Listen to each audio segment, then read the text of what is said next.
With the World Cup underway in Russia, police forces and victim support services across the UK are braced to deal with a rise in reports of domestic abuse. In the run-up to the tournament, police forces put out warnings to perpetrators that a zero-tolerance stance will be taken, while pledging to take reports from victims seriously.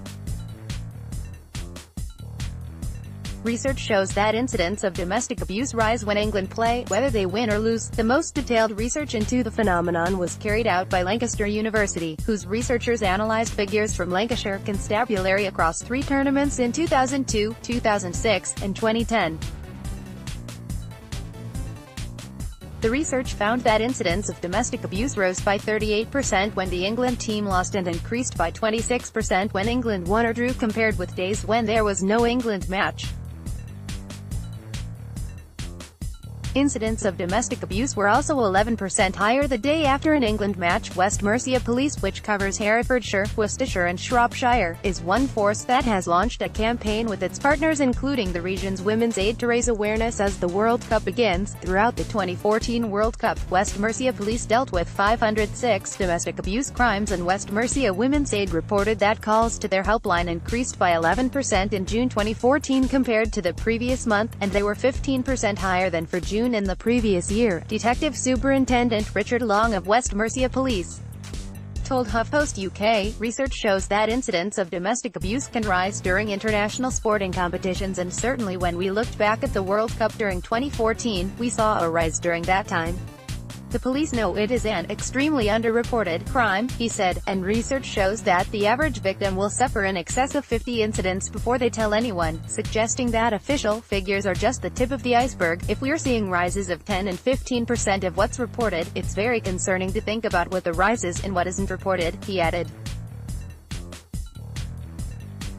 Long said the vast majority of people enjoy football without abusing their partners, and that the police's aim is to highlight that perpetrators can't use it as an excuse for their behavior. He said, the underlying message is that major sporting events don't cause domestic abuse. Perpetrators are responsible for their own actions. He said the police believe high levels of alcohol consumption often associated with football fans, combined with the kind of emotional nature, contribute to the increase. But, Long said, that is still no excuse. Ultimately, his police force aims is to ensure victims know that reports of domestic abuse will be taken seriously by the police and that perpetrators know there will be consequences for their actions. He said, if you kick off at home, you can expect to be arrested and incidents will be fully investigated. Sue Coleman, chief executive of West Mercia Women's Aid, added, "Women we help report that the high levels of emotion and frustration that are experienced by those who are avid football supporters during this period can prove an aggravating factor where their partner's behavior can already be volatile and abusive." She added that those in relationships where one person takes their anger out on the other, regardless of the cause, will be dreading the World Cup starting.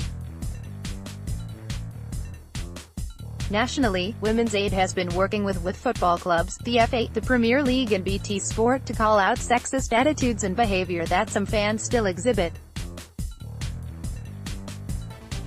Katie Goes, chief executive of the charity, said that the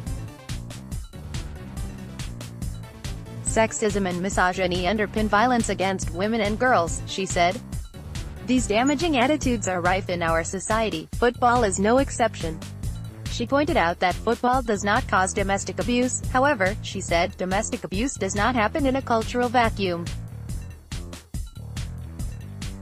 The sexist attitudes, chants and behavior at football matches encourage an environment in which women are belittled and demeaned. Football is part of our national culture, enjoyed by millions of men, women and children every week. The World Cup is a time when supporters from all clubs come together in support of their national team. Goes said it was important for the football community to stand united against abuse and sexism to send the message that it is always unacceptable. She said, "There is no place for violence in football whether on or off the pitch.